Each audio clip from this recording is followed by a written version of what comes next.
76 games complete, all the group stage, and the first four of the round of 32 are done.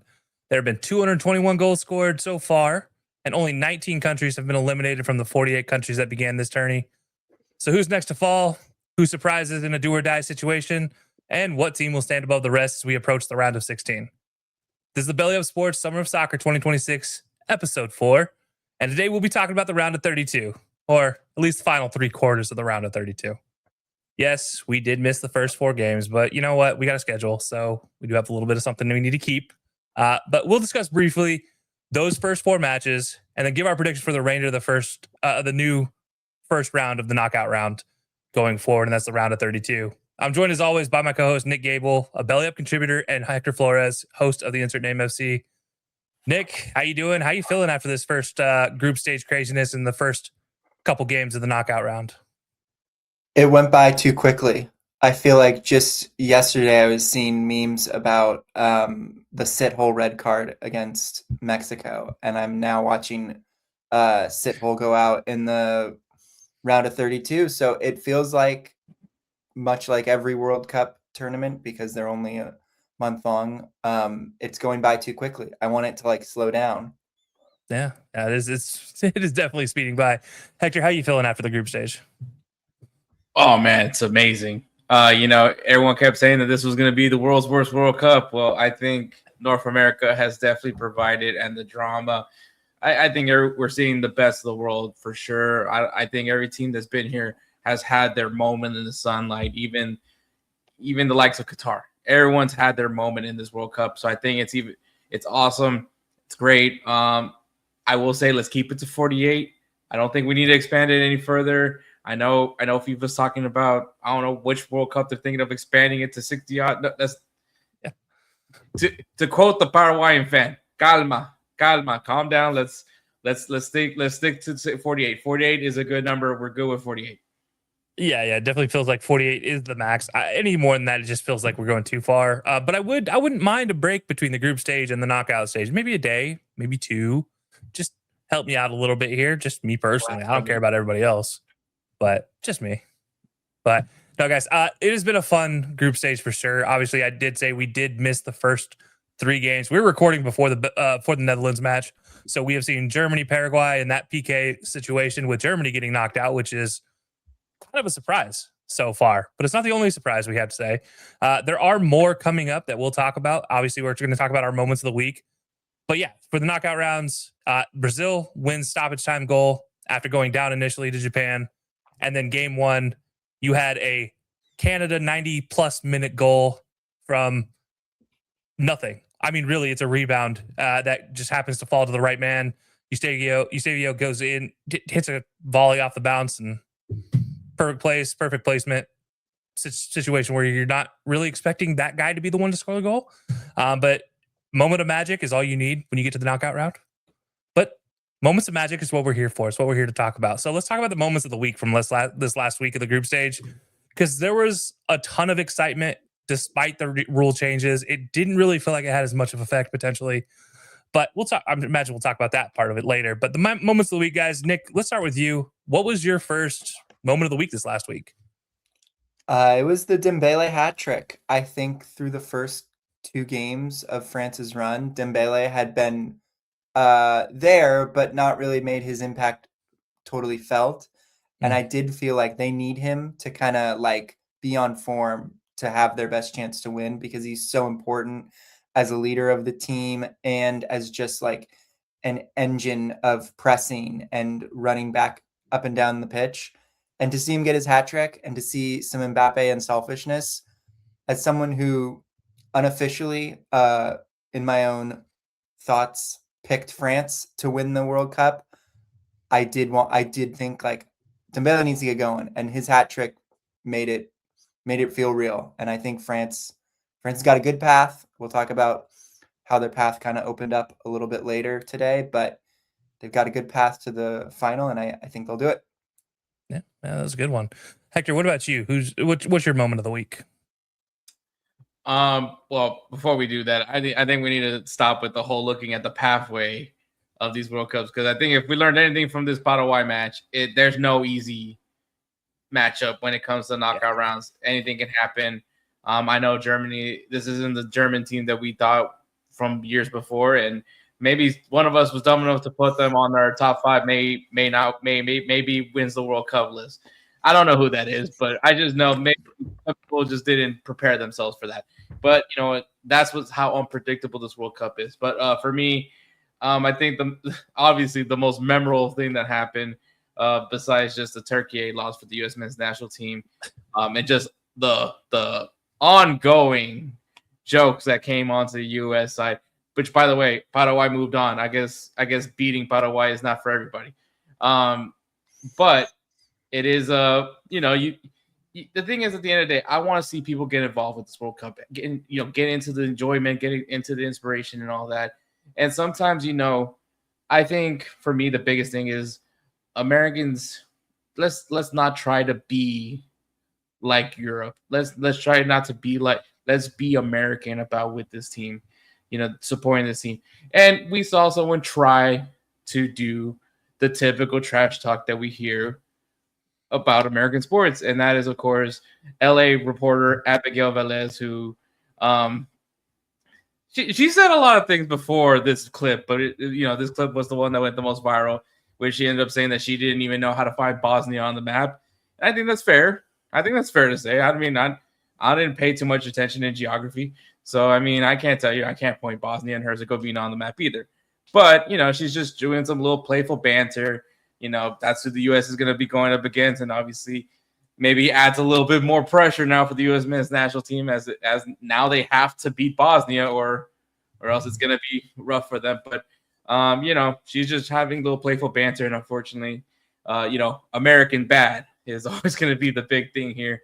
And unfortunately, look, she apologized. Did I think it was needed? No, I think this was, being mad at something that was just being playful banter. I think if it was anybody else, we wouldn't have this issue. But, like I said, I think if Americans are going to embrace the sport, let's do it in the American way, not trying to do the same songs that the Europeans are singing or even the same songs that Latin America is singing. Do it in the style that makes it American. Yeah. Before we move on, I do have one for you. By the way, I can point as it I'm out wearing as I'm wearing an El Salvadorian headband.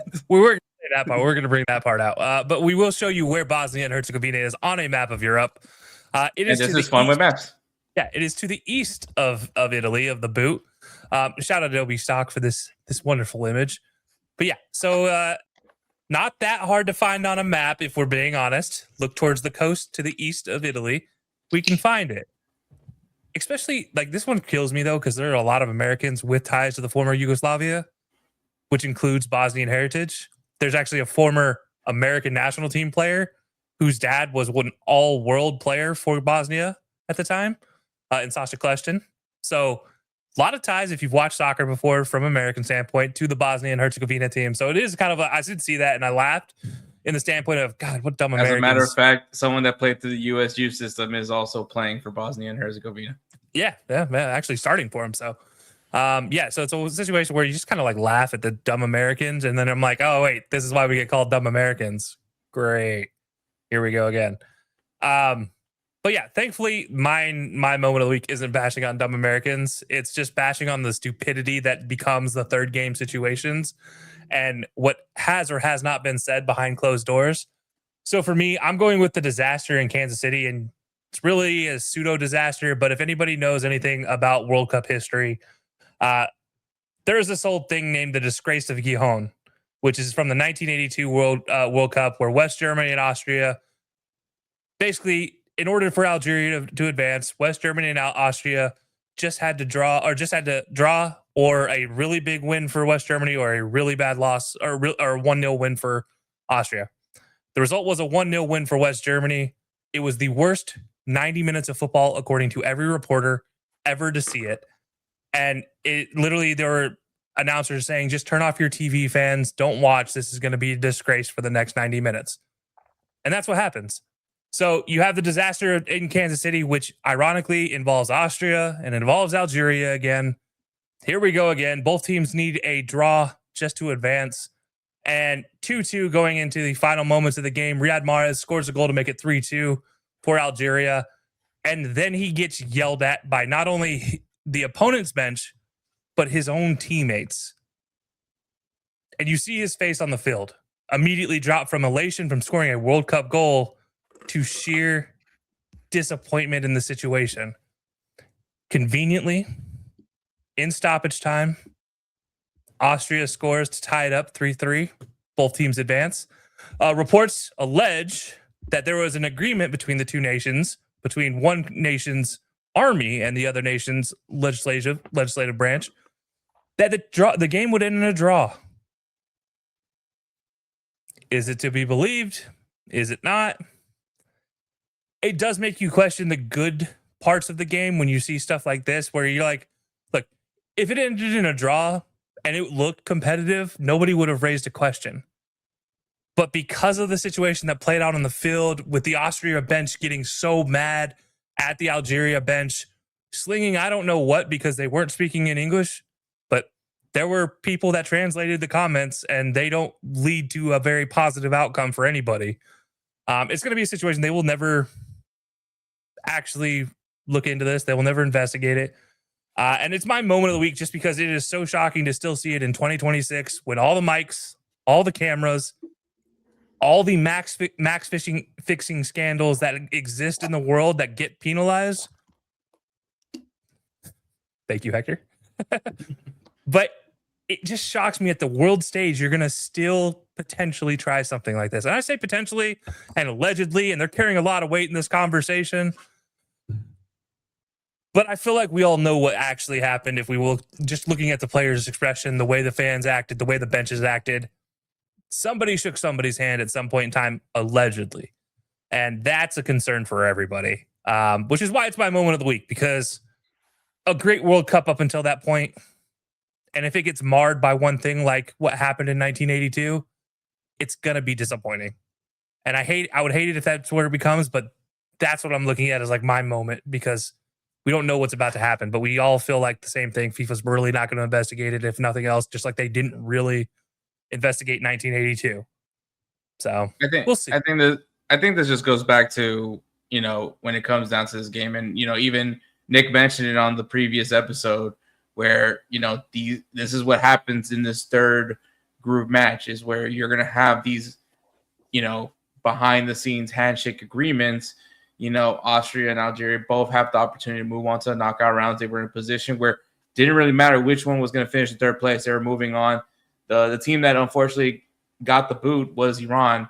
And obviously Iran dealing everything that they were dealing with this World Cup, which, the whole issue with the visas, them having to fly back to Tijuana after every game that they played, maybe didn't have the proper time to have recovery and everything that's needed versus other nations, and that was their situation. And despite that, still able to be in a compromisable position to move on to knockout rounds and deal with more drama, of course, as well. But there was moments where they felt they had the opportunity to move on and see what they can do. Iran was a country that I thought was going to move on to the knockout rounds as well. But once again, it's those handshake agreements that happen behind the scenes. Both teams know that they're in a position to move on to the knockout round. They don't want to risk getting anybody hurt. And they're in a situation where both sides can win. And, the worst part is that they made it blatantly obvious, where the reaction that you had from the Algeria bench, and that's probably where things could have been done better. I'm not trying to, make it seem any way. Look, as a matter of fact, as someone that has a nationality that got amidst a match-fixing scandal where one of the best generations of El Salvador was ever, I'm not saying win the World Cup, okay, but like probably a team that could have qualified for the World Cup, where they can qualify for the World Cup. And we lost all our players because obviously they were banned and led to some really dark ages for El Salvador. And I mean, we're still kind of in it, but still, it is one of those things that it happens. And the funniest thing is, me and Edward on Instagram FC were like, how'd you guys get caught if you guys lose anyway? So it was one of those impressive catch-22s. But this is kind of the side where people are just like, and obviously match fixing has always been a relationship with this sport, not just in the international level, but also club level. There's a great documentary, by the way, of Juventus. So, if you guys want to learn up on the scandals that all admit, I mean, if you want a great scandal, just watch the Real Madrid presidential election, because you had guys promising players that definitely had no business to be even promised, especially when you have Man City wanting to sue you for it. So, scandals are everywhere. Everyone has promises, but no one keeps it. But yeah, in this one, maybe the acting could have been done a lot better. You could have gone and talked to Edward Norton and see, how to do it. Yeah, and I think this for us, like specifically for this show, I gotta say I'm frustrated because we had a really good split on our picks. Two of us went Austria, one of us went Algeria, and obviously that goal would give one of us a leg up. But instead, we're gonna go look at our picks standings so far, because despite us having different records, yet again we have a 3-way tie, and I don't lie about this. I'm not making this up. We have a 3-way tie, guys. Now, we're not going to count 3 games of the knockout stage because obviously we didn't get this done before the 3 games started today. But yeah, we're looking at 37 and 32 for all of us. Hector and I both went 15 and 13, and Nick went 16 and 12. Now, Nick is the one who is the most aggrieved by the Algeria draw, because if Algeria, who was up 3-2, holds out that game, he would be in the lead. 38 games to 31 losses over the two of us, have a 1-game lead going into the knockout round where things are getting really tight. Nick, I'm going to give you your moment because this one took something specific away from you. How do you feel about the Algeria game after knowing you could have been in the lead? I mean, it's tough. And as you said, nothing is going to happen and nothing's really going to come of it. But it's just more fuel to make better picks, to be honest. It's more fuel to lock in for these knockout rounds and make better picks. Yeah, there you go. Hey, spoken from the word of mouth. All right, well, that'll take us into, we're going to talk about, our surprise of the group stage. How's that sound? Before we go into the picks. You thought I was going to go right into the picks. Let's not get carried away yet. We're going to go into the group stage surprise. And this one, Hector, I'm going to let you start. What was your surprise of the entirety of the group stage? I mean, obviously, despite clearly something dramatic that happened, but that doesn't necessarily have to do with the new rule. Right. If you guys don't know, the new rule for the group stage, as far as how to decide the third place, or I guess even you could say second place team, was through head-to-head, which, I mean, some people had their complaints because mainly of the fact that you're only playing 3, you're only going to play against 3 opponents. So, how can you dictate head-to-head too much? Goal differential has always been the golden rule when it came to moving up on the table. But I think it was very fair to say, and I think even using Turkey, which probably would have added more drama in that group, in Group D, with Turkey getting that win against the USA, but obviously it was a moot point because, Australia and Paraguay ended up taking a draw. Maybe there was a handshake agreement over there. But they did a much better job acting. I will say that much. But my point being with this was because and Kelcey knows in the group chat that we're in, I was saying that Australia and Paraguay can do something really funny right now and just screw over Turkey and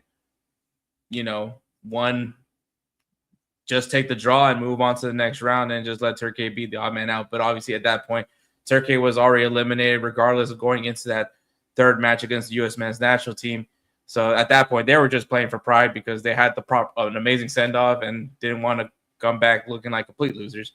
But so those the drama kind of, well, some people felt like that was going to take that drama away because the goal differential rule was probably going to still be something that could be looked at. And then honestly, I'm fine with this one because we had a World Cup where a team didn't move on strictly not because of goal differential, because the other tiebreaker is fair play. So if you didn't have any as much yellow cards or red cards as the other team did, you move on off of that, and that just seems lacklustering more so than head. At least you can say, okay, Turkey, you're not moving on. Well, say if they all had 3 points, right? Which would probably be impossible. All right, let's just say Australia beat Paraguay. So, it's fair to say, well, Paraguay, you guys did beat Turkey. You should be moving on to the next round. It's completely fair in that aspect. I think you can't really do head-to-head too much. I think college football does like a little bit of head-to-head to do some example, and sometimes I feel like they don't do as well at using head-to-head at times. But yeah, I think the new rule, it did still add drama. The group stage, the final match days, deciding who was going to fall on what part on third place teams, who was going to fall in second place, who was going to have to play a third place team, who was going to have to play a second place team, who was going to have to play a first place team. Those were all the things that were still in play in that final group stage matches, and I think we still got a pretty good send off before going into the knockout rounds. Yeah, there were a lot of great teams that were competing, flipping back and forth between first, second, third. You had questions of Portugal. Would they figure it out? Would they be able to advance? In second place, they were slipping maybe even to third. But obviously, it works out in their favor. I mean, it was an incredible. I do agree the rules didn't affect a lot of the drama, and even without the you mentioned Turkey as the example. They were the best example of a team that probably was going to advance, but because of the rule change, they had zero shot. So they're just forget it. They still played with some pride. And I think that's the important thing. There was no team. I didn't feel like there was a team that just laid down and gave up in that final game. And that's something I think was probably the most impressive. Even Uzbekistan, who was down and out, they were still fighting for something against Cape Verde. And Congo. And that's something that you look at as, you got to love that even in a 48-team World Cup where nobody expected that from the quote-unquote minnows, if you will. So, but Nick, what about you? What is your surprise at the group stage? I would say Uruguay. They were in a group that looked very much set in stone before when we had our first show. I think we all probably picked Spain, Uruguay, Saudi Arabia, and Cape Verde, maybe the last two in some different order. But Uruguay, it seemed like this was a little bit of an exposure. They got exposed in this World Cup for just not having a ton of talent. I looked at their roster and their lineup, and I just was, even though I was I think Darwin Nunez is having a comeback this World Cup. It just seemed like they lacked talent for a country that I'm every tournament. It seems they've got a couple guys in midfield, they got a guy in the wing, and they got a really good striker. And it just seemed like maybe they're the one team going home after getting knocked out in the group stage where it's just what do we do here? What's the next path forward? How do we kind of reorient ourselves? And so, yeah, I was very much surprised by them. I would say the one good thing for Uruguay and any European team that goes out in the World Cup, and I guess African team, is in 2 years you have your big tournament, whether it be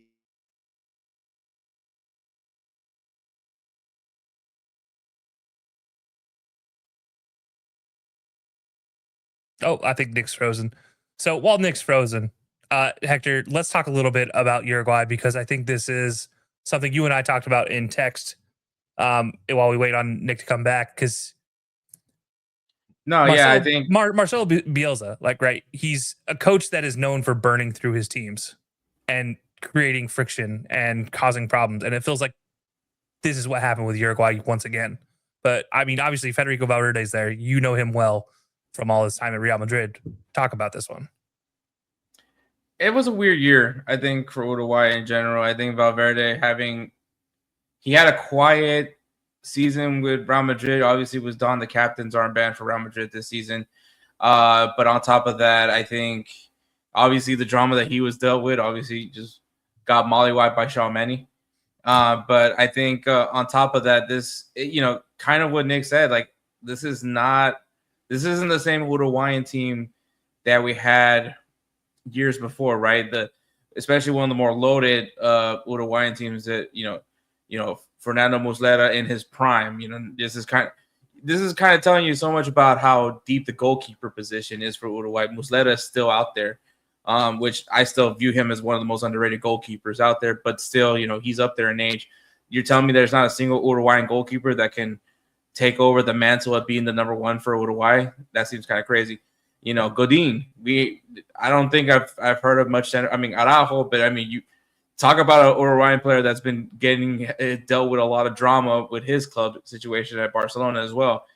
You know, there's not a guy here that I felt like this is the guy. We don't have that Luis Suarez, that Edson Cavani, that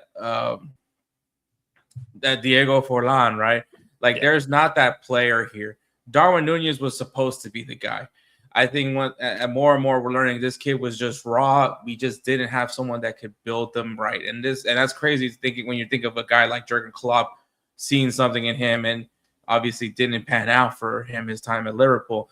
But like, yeah, there hasn't been any, like, even right now, besides Valverde, there hasn't, and Araujo, like, there's not any other Uruguayan names that you're thinking of right now on top of Europe. And yeah, I mean, Uruguay's always had this identity of being a smaller country, right? They're always a small population, but still able to get the best players in the world to come out of their country. And I just don't think we have that right now with Uruguay.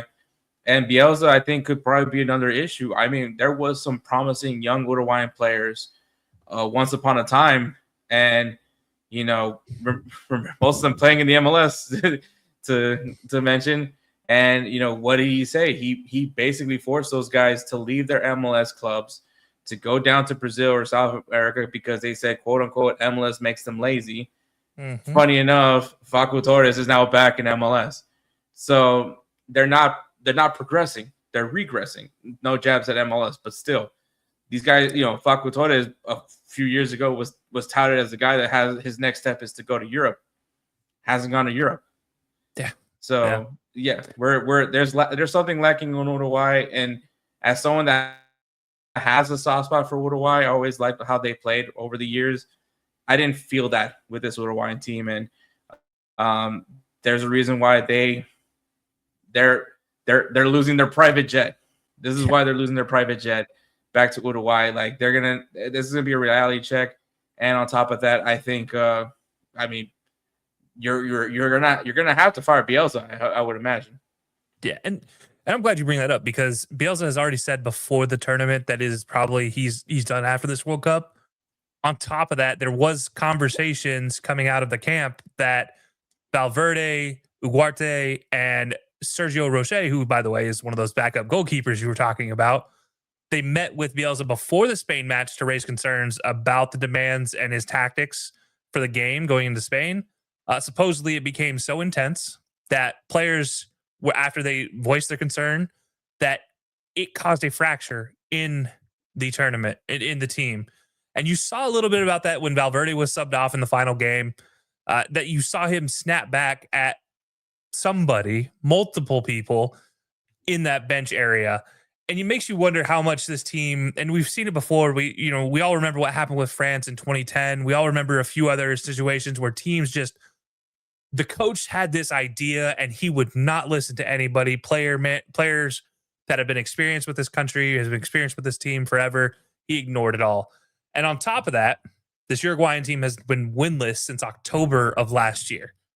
Did not win leading up, did not win in the World Cup, and since October, they have not won a game, which is crazy to think about with Uruguay, a team that is known for goal scorers. Luis Suarez, Diego Forlan, go back through Edison Cavani, like, go back through the ages. There have been goal scorers rolling through Uruguay time and time again, and you'd always have a staunch defense. And this felt like the one time Uruguay wasn't prepared for whatever was going to happen. So it does make the question. He brought up the plane. I find that absolutely hilarious that they would get so frustrated in the team's performance, in the fracture, in whatever, that the entire football association would just say, you guys have to find your own way home. We're taking our plane and going home.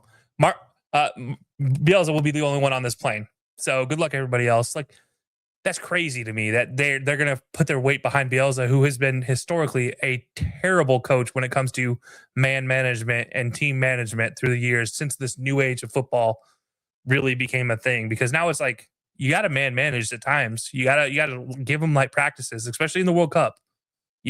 I'm sorry, but you're not trying to run these guys 10 miles in a practice. But maybe that's just my opinion on that. We'll see. I mean, I think it goes down to it's just the games behind them. Yeah. So Uruguay, as we still wait for Nick to come back, Uruguay is one of those situations where another team, that another heavyweight is crashing out, and kind of unsuspected for everybody. was not to be on anybody's card. As Nick mentioned, we all had them on our radar. So while we're still waiting on a return, I'll go and just drop mine, and then mine's just going to be the performance of the African teams. Out of 10 African teams that entered the World Cup, 9 advanced to the round of 32, so only Tunisia didn't advance. Previous record was only 2 African teams advancing, and then since then, only Morocco has made it to the semis for African teams. So I don't know if we're going to see it again. And that, by the way, that was in 2022 with Qatar, with the Qatar World Cup. They made it to the semis. But yeah, with a solid defensive record, and for a majority of those teams, none of them will be the easiest way to get knocked out in the group stage. They'll not be the easiest opponents. You've seen that with Cape Verde. You've seen that with Congo. It's going to be a tough matchup for anybody who has to match up against these African nations. So that's my surprise of the group stage for myself, though. So, Nick, I'm gonna let you finish with your Uruguay comments since you were so rudely interrupted by the internet gods. Yes. What I was saying is they do have a chance at redemption for Uruguay in 2 years when it's the Copa America. So it's not like they'll have to wait a whole 4 years for another major tournament. So that's kind of the one bright spot I see. Hey, I mean, next World Cup, I'm assuming they're locked into the World Cup because of the fact. I'm assuming this. By the way, we should be complaining more about the next World Cup as much as people have been complaining about this one, because we're talking about Spain, Portugal. Makes sense, right? They're literally next to each other. Then you throw in Morocco. Why? I don't know, but they did host AFCON. They seem to have done a good job, minus the Towel Boys. It's the Iberian Peninsula. That's not too bad. And then, for some reason, the first matches are going to be played in Argentina, Uruguay. Was it Chile? I think it was Paraguay. Chile. Oh, and Paraguay. Yeah. So, which obviously it's to honor the 100th anniversary of the World Cup. Which, if that's the case, why don't you just play it in Argentina, Paraguay, and Uruguay, and just let Spain and Portugal host it the next year, and then Morocco could compete with Saudi Arabia the following year, and then we'll have the Saudi Arabian World Cup. But no, we didn't do. Actually, maybe Saudi Arabia will get it earlier but like, I think at the end of the day, that's my TED talk. But yeah, it was stupid. That's all I'm gonna say. By the way, to answer your question, the 6 host countries, they are counting them as 6 host countries, by the way, would all qualify automatically. So that's Morocco, Portugal, Spain, Argentina, Paraguay, Uruguay, all qualify. And the reason for the South America teams, Uruguay is where the first tournament was held. Argentina was the runner-up in 1930, and Paraguay is the home to where CONMEBOL calls home. So the Federation for the South American Footballing Association. So yeah, Uruguay should be locked in, should be good to go. But yeah, you mentioned the Copa. I think that's one that's setting the stage. It's going to be their last competitive matches until that World Cup, which is a very important thing. We've seen that. We've had that conversation many times with teams. So it will be something to watch for sure. But we're done talking about teams that lost. How's that sound? Maybe. We're going to move on to some games yet to be played. We ran through the 3 we haven't seen. And then, like we said early on in this, we have not seen the Netherlands-Morocco match because we're recording before that starts. So we won't talk about that. We're going to start on Tuesday, and that is June 30th. And we're going to start with, well, we'll just go ahead and say Ivory Coast and Norway kick off the day on Tuesday. Nick has Ivory Coast. Hector and I are going Norway, so we're going with the large Vikings to win this one. Roof. But the game after that is the one we want to talk about, and that is France versus Sweden. Starting off at 5 p.m. Eastern time in New York, New Jersey Stadium. So MetLife Stadium for Americans. Yeah, this one's going to be an interesting one. And Nick, I'm going to let you take this one. What's your thoughts on this France-Sweden matchup?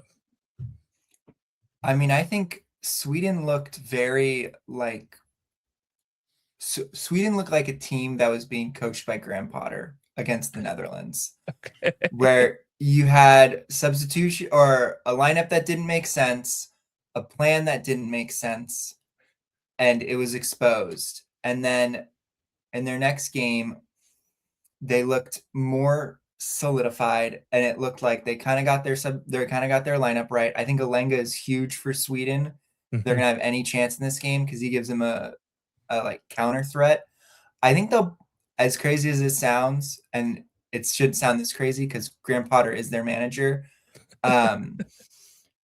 It seems like they'll probably go with the same kind of approach against France, where we're gonna sit deep and counter. Mhm. And I just think France is just too much quality. I think France is gonna win this one, and I think it's 3, 4, 5 goals for France. Oof. All right, you're saying they're gonna run it up. Hector, before we get to our picks, what are your thoughts on this matchup?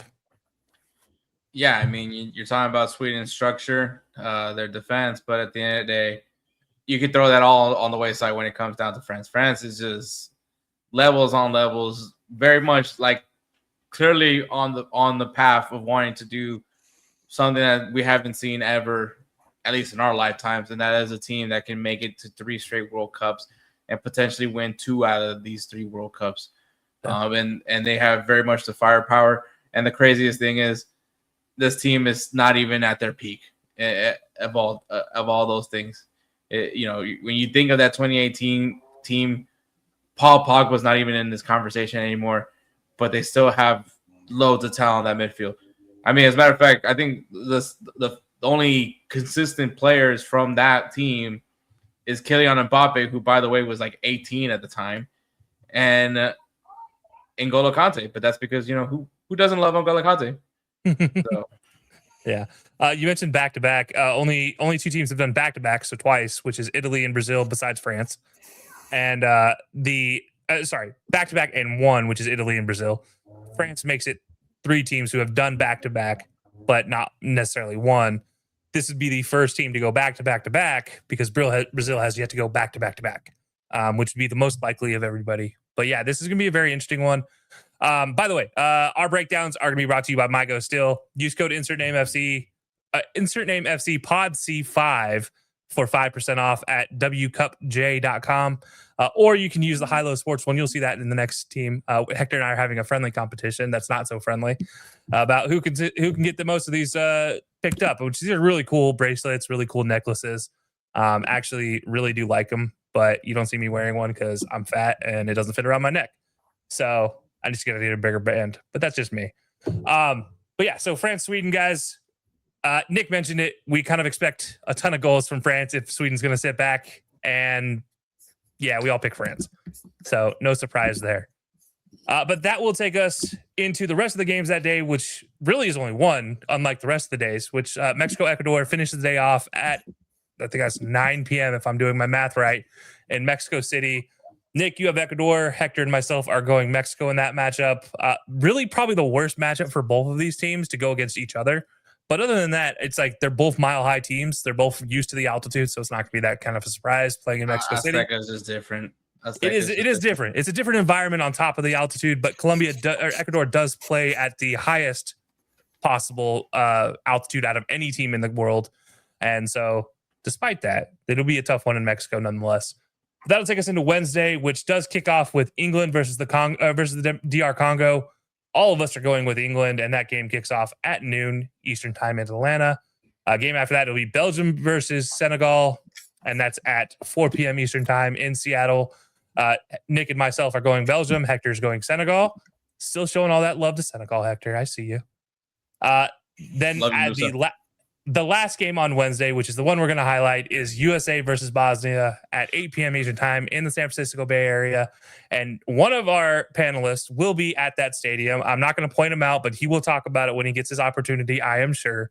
We will hopefully get video. And I'm at this point in time, I'm kind of like bullying him into sending us video from the pregame, but I'm sure he's also going to stop by the Marriott in San Jose. Yeah. But Nick, before you start, Hector, go ahead and break this one down. What are your thoughts on this matchup? Yeah, I mean, obviously USA, Podges having these guys playing in the best form possible. But I think if there's one thing to take away from that Turkey match is that maybe in the back end, maybe we're not as deep, and that could be a concern. But I honestly, look, you can learn a lot from that Turkey loss. Once again, USA just still struggling against European competition at the end of the day. But you can say the game didn't mean anything. You can say this, that, or the third. But at the end of the day, USA had a chance to keep it a draw at least. And They let one slip by, and that could be disappointing. I get it was the backups, but at the end of the day, you want your backups to play in that same level of intensity as your starters are. And so that's the major concern. On the bright side, though, you're going to have your starters back. Christian Pulisic, fully healthy, looked really good when he did come in in that Turkey match. So that is a positive for them at least.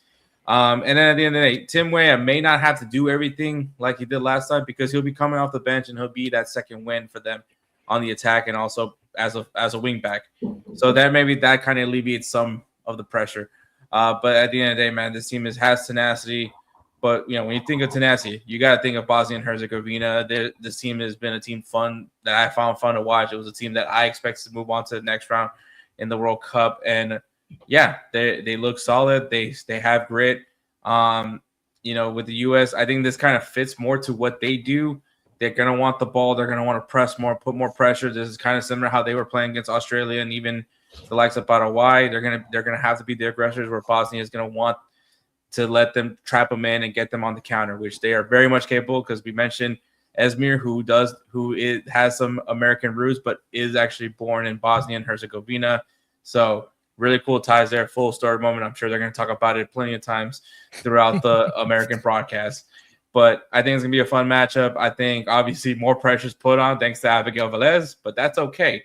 So, but now we know where Bosnia and Herzegovina are located at on a map. Thank you, Kelcey, with his fun with map set. Yeah, we didn't break out the fun with flags this year. We broke out fun with maps because, well, we all need it. And you know what? Maybe we'll break up some more fun with maps with the Congo and maybe Cape Verde if they advance one more round. One thing to keep in mind with Bosnia is they are the tallest team in the tournament at 6'1.5" tall per player is the average, which is the tallest. Next up to that is Norway, followed by Sweden, and that's overall. So it kind of, I will almost say it plays into the American advantage. But if we have any one thing that American soccer is known for, it's physicality. I'm not going to say it's that level of physicality, but we won't get hopefully bullied in the back end. But we'll see. We'll see. And also, I feel like we saw in Turkey what Tyler Adams actually means for this team. I think that back end communication, that back end is weak at times, but the communication is what I felt really lacked in that last match. The cover, the picking up runners, those things is what Tyler Adams is great at. And it felt like we missed that a lot of times. Mark McKenzie was just not able to find the runner. There was miscommunication back and forth. So that's definitely something there. Nick, before you head off to this game and, enjoy it with all the fun and excitement that comes with that, what are your thoughts on this one? And really, what are you looking forward to most? I think pinballing off what Hector said, this is a maybe not perfect, but this is a great matchup for the US. I think they want to dominate possession and they want to play against, I know we talked about the physicality, but there's definitely an athleticism advantage that the US has had against a couple teams, specifically the first two they played in this World Cup. And I think they're going to have that athleticism advantage again with how fast they just move on the field when they don't have the ball and they're pressing in possession out of possession. I think also, and I said this for Paraguay. I think I might have said it for Australia. Early goal. An early goal will be huge here to kind of calm those nerves so you're not 0-0 in the 61st minute. And I think also the return of Pulisic, I think it was great that he was able to get some of that rust off against Turkey. I didn't really see the Turkey game as consequential in the overall big picture because I thought the US played well to kind of get back into that game. And it kind of showed all right, maybe they don't have the depth in certain positions, but the team spirit is still there and the team identity is still there, even when the subs do come off the bench. And I also think just the Dest and Robinson combination is probably, I would say it's the most important thing for the US because both those guys are just going to run back and forth up and down the field for 90 minutes if they're able to. And I think that'll be important. Bosnia, I think they're going to go for a similar playbook of kind of what Paraguay did against Germany, where it's set pieces will be huge, counters will be huge, but they'll sit back and defend. But I guess I'll spoil my pick. I am picking the US. I also think home field advantage It's huge. I've been to a Gold Cup final at Santa Clara at the Levi Stadium, or it's called the Santa Clara or South Bay Stadium is what they're calling it, I think. Bay which is Area Stadium, yep. Bay Area Stadium. It's a pretty good atmosphere. Niners games there can get pretty crazy. Not like Candlestick, though, I will say that. And as teased a little bit by Kelcey, I will be at the game. And I will be tweeting from at Nick Gable 37. I will be live tweeting my experience. Gonna get there early. Gonna tailgate with the American Outlaws. Be trying to share as much content I can with the Belly Up Sports fam. Hey, gotta love it. American Outlaws, by the way, the fan base for the American team. If you just don't happen to know that, yeah, you're missing out on some of the most fun seats for American soccer matches. And you mentioned a lot of the speed on the wings for the American team, the Dest Robinson matchup. That's going to be a huge piece because if we have seen Bosnia struggle, it is with like a guy like Richie Larea or Glenn Johnston, guys who do like to move up and down that wing. Who I'm going to use quotes for this, have moves, because let's be honest, Richie Larea's biggest move is he's just really annoying, and he's fast. Those are like his two biggest moves. Beyond that, though, it is going to be something in the American side that we have to see them take advantage of maybe slower feet on the Bosnian side. It's going to be tough, though, because like you mentioned, Hector, Ismir is there. He has been American born, American raised in that in the American system before. I don't think it's American born. He was born in America, USA Bosnian, but born in America to Bosnian family, and then transferred over. He was born and raised in Appleton, Wisconsin, to be specific. And then played for the U.S. men's national team in friendlies in the youth setup before moving over to Bosnia. So he does understand the old American ways, not necessarily the current under Pochettino American system. So it may play a little bit of a game there. But yeah, Bosnia can play. They're going to try to get service in the box. It's up to American back line to be able to step up Chris Richards. But we do have, in our opinion, I won't say expert opinion because none of us are experts, but we are picking pretty darn good. We are picking the USA to win this one, all three of us. Personally, this was one I was actually a little worried about picking the USA on, just because, not that I'm not American enough, but this team is really tough to match up against in Bosnia. So we'll see what happens, but we all have the USA winning that matchup, and that'll round up our games for Wednesday, July 1st, take us into Thursday, July 2nd. And the first game of the day is Spain versus Austria. We all have Spain winning. And the second game of the day is one we're going to cover, which is Portugal versus Croatia. That game is at 7 p.m. Eastern time in Toronto. And if you ask Canada, they should be in this situation, but obviously they aren't. It's obviously not this game, but in Toronto in general. But yeah, so in this matchup, it'd be very interesting to see what Cristiano plays versus the Croatia led by Luka Modric. And Nick, on this one, what are you feeling for this Portugal versus Croatia matchup? I mean, Croatia's kind of grown into the tournament after kind of losing to England. In what you look at the score and you like, oh, 4-2, but it was a little closer than that. It was kind of like a typical England game where they kind of won on moments. But for Portugal, I think the game of the group stage happened against Colombia with them. Like, again, you box score look and you're like, oh, 0-0, like a bunch of shots. But was it that interesting? Yes. It was that interesting. The Miami atmosphere was crazy. And I said this either the last podcast or the podcast before. I'm out on Portugal. I think it just seems awkward with Ronaldo. The fact that they don't have, like, it doesn't feel like Joao Felix is making that run in behind him where he comes forward and Felix runs just like straight behind him like if they were playing two strikers. And I think that run really opens up the defense. And also, I compared it a little bit to American football where like they basically can't do the deep pass with Ronaldo. And in the soccer equivalent is like they can't do the long ball like straight ahead to the fast striker who's going to, whether he gets on it or not, he makes the defense think like, oh, we can't press up too high because we can't leave too much space in behind because he's going to run in. When you're playing Portugal, you know Ronaldo's not going to outpace you in any shape or form. And for Croatia, look, I think they love Modric. I think the team does, maybe a little more than the Portuguese team. So they're going to be playing hard for him. And their manager has just kind of been here, done that. And he kind of always figures it out. think he always has a good game plan for these knockout rounds. So yeah, that's how I'm feeling. I'm leaning Croatia. Okay. All right. I'm also leaning Croatia. Hector, you're going with Portugal. And before I let you go, Hector, I do want to ask you a question as well. Rafael Leao, supposedly rumored to be finally starting in this game. Is he going to be making difference immediately, or is Rafael Leao? We're at the point where he's a bench player for the Portuguese national team right now. What do you think from him, and then what do you think of this matchup? If you asked me like 2 years ago about the same question, I would have been like, what the hell have they been doing this whole time? Rafael Leao at 2 years ago was looked at as like the next best Portuguese player, especially with the way he was playing with AC Milan.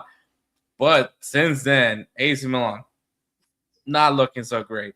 I mean, to the point where Christian Pulisic was the best player on the team, and that's not necessarily taking jabs at Americans, but it's not a great look when the team's mid and your best player is Christian Pulisic. So, yeah, and Rafael Leao, a guy that was a big difference maker, was poised for a big move to Barcelona once upon a time. Since then, it's been stagnant. He wants out of AC Milan, and he's in a situation where beggars can't be choosers. So it's kind of weird. I think kind of similar to what happened with João Felix. He was touted as the next big thing for Portugal. Obviously gets his big move to Atletico Madrid. Maybe some people view maybe that wasn't the best fit for him.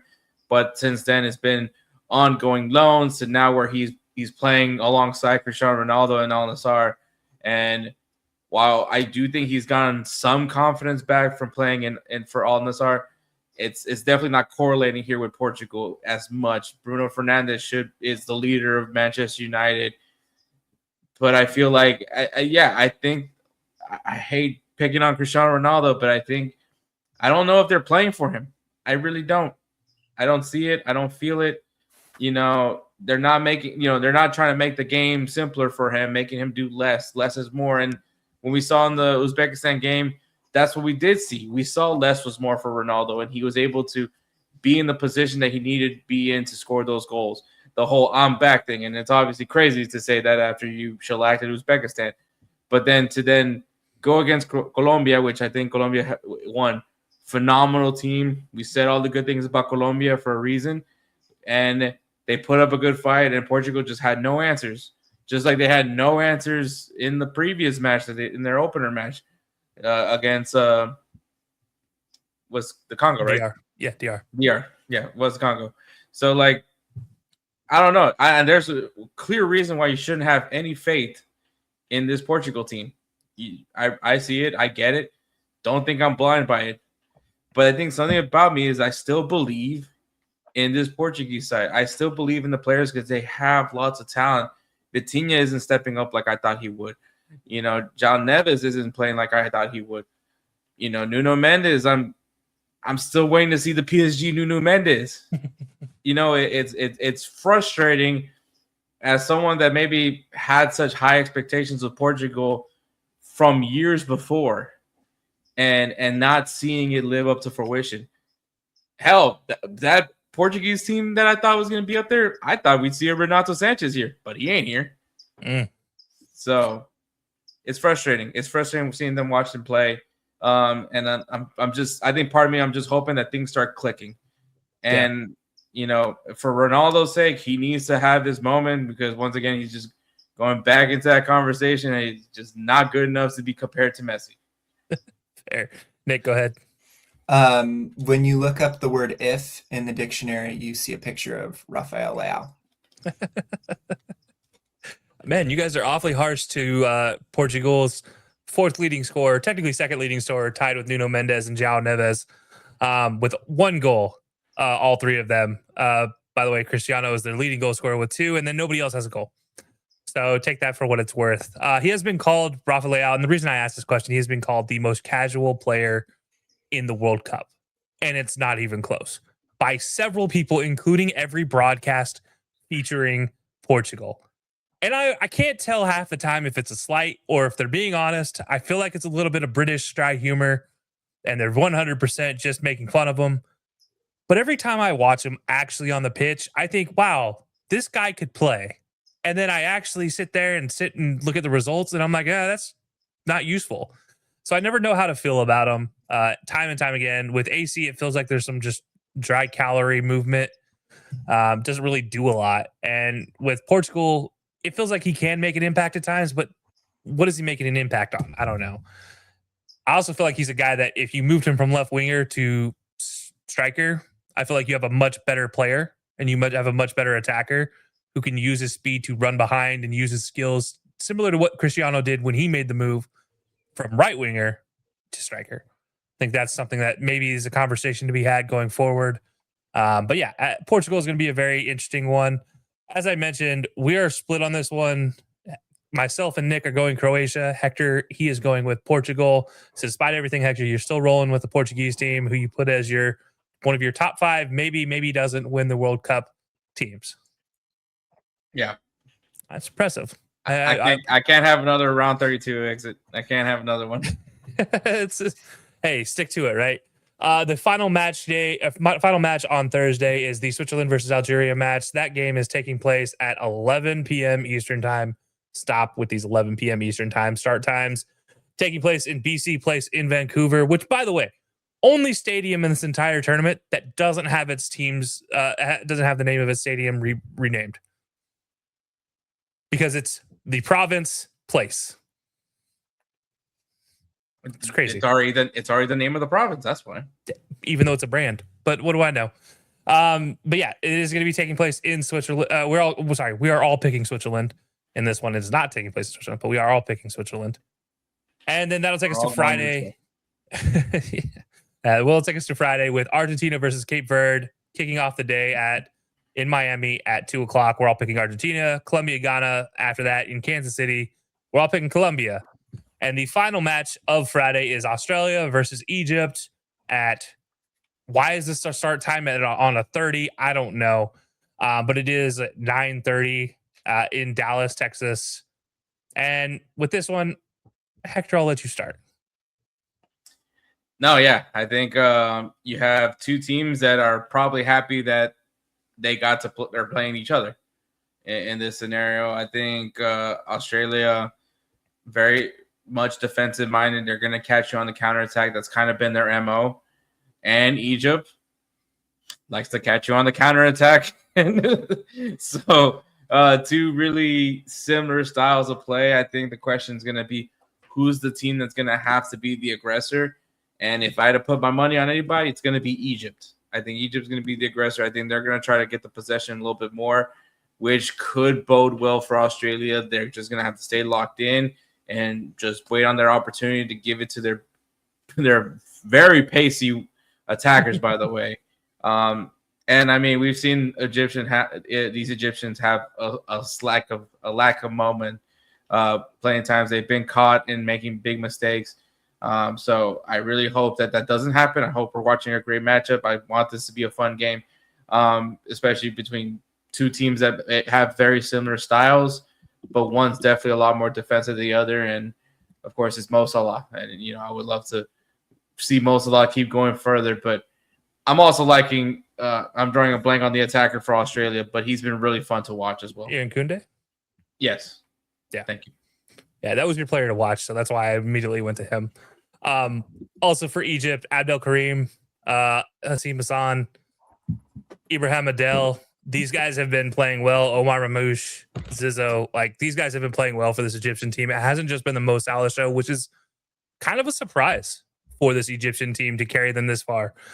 This is also a team that was a shoelace, I think we can safely say, away from not being in this position and this instead being Iran.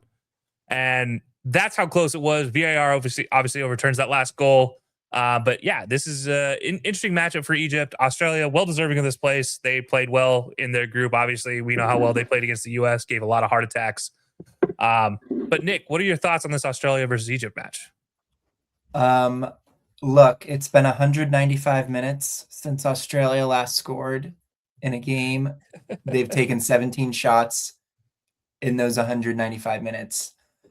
And Egypt scored in every single one of their games. So I'm going with Egypt because they can score the soccer ball. And I think it's pretty kind of cut and dry that Egypt on his day, Egypt has the best player on the field, and I think with that, I think this one's going to be like kind of ugly, and it's either going to be like 1-0 Egypt or 2-0 Egypt. I think even though they have some pace, Australia, I don't trust them. I don't trust their manager. He benched his name was his name's Nestroy Irakunda. The fact that he didn't play against Tim Ream is like should be investigated for match fixing. The fact that it was just like he was there and he was at the stadium, he was not injured, he was not sick, he was at the stadium sitting on the bench, and they saw Tim Ream on the starting lineup and they were like, let's just not start our fastest, most exciting, dynamic young player. Because when he got in, he made some things happen. So yeah, I'm riding with Egypt on this one. Yeah, I was gonna say when he did get in, it was a very quick. Oh no, he's in the game, and Australia is about to score situation. It didn't take long, and he is definitely a game breaker.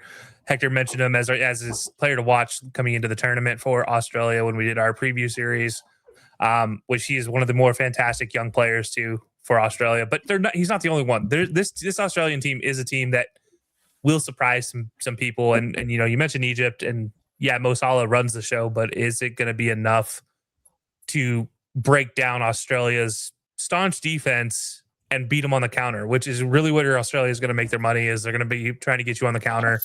And maybe the reason for benching Irankunde is for this moment. They made it to the knockout round. They have every opportunity now to capitalize. And now he's only played 2.5 games to this point. I mean, I also will mention that there's something about Australian knockout matches.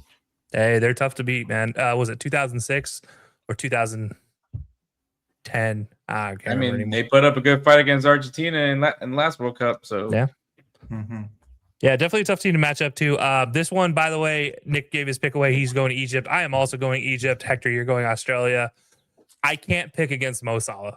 At the end of the day, that's my reasoning for this one. And it's my only reason. It's the only reason. Okay. Best player in Chelsea's history. And also for Liverpool. So he's one of the top 10 players for Liverpool. I see what you did there. Yeah, definitely the biggest insult I could send to Chelsea's way. He did not play well at Chelsea, for anybody who's actually wondering. This is brought to you by all our breakdowns for these games, brought to you by MyGo Still. Use code HILOSports5 for 5% off. And you can use that over at the website WCupJ, or you can use Hector's code, which is insert name FC Pod 5 at checkout for your 5% off code. We're having a friendly bet. We'll see who gets it. No money on the line, maybe a jersey for something. I don't know. We'll see. Maybe Hector gives me nothing and I give him a jersey instead of him giving me a jersey for once. That'd be nice. But guys, before we head out, as we did wrap up almost in time this time, not too much extra time today. Tell the people where they can find you. Nick, go ahead and start us off. You can find me on X at NickGable37. I will, again, as mentioned, I'll be live tweeting my time at the USA Bosnia game, and I will also be posting some content to the Belly Up Sports page. I recently wrote about Darius Acuff being drafted by the Kings, and I write all my articles on thebellyupsports.com. And if Jalen Duren ends up going to the Kings, I will be in a 7-day happy coma. All right. Well, he gets to go to the World Cup. Darius Acuff goes to the Kings, and maybe Jalen Duren. I did read your article already as a Kings fan. I'd much appreciate that. Hector, what about you? How are people going to find you? Everything social media at InstantNameFC. Obviously, we're trying to stay active during the World Cup. But if you want me personally, me being petty right now, especially with Germany losing to Paraguay, you can find me on my own personal account at Nino Flores 15. That's my ex, so that's where you can find me as well. Doing some banter over there, especially having fun with the people that said that Paraguay was just an easy team. Hey, yeah. I was in a work meeting earlier today, and we came up about the Paraguay-Germany matchup, and the first thing we both said was, well, good luck, Germany. Don't stutter like you did against the U.S. leading into the World Cup, and they did, and it didn't work out for them. Obviously, they pulled it back, but PKs matter in the World Cup. You can find me over at High Low Sports, high_low_sports, along with my co-host DJ. We talk about everything, all sports right now. We're all over the place. Also, be sure to check out the Belly Up Sports fantasy and gaming channel. DJ is over there hosting. You also see me pop up with occasional bets for the World Cup, especially as we got into these knockout rounds. Less teams to pick from, less games to focus on. I can focus my brain a little bit more. You can check that out on X at Belly Up Fantasy or any of the Belly Up channels at Belly Up Sports or at Belly Up, depending on the platform. Guys, thank you all for tuning in. And again, we will see you next week. Same date, maybe a little earlier. We'll see you again soon, guys.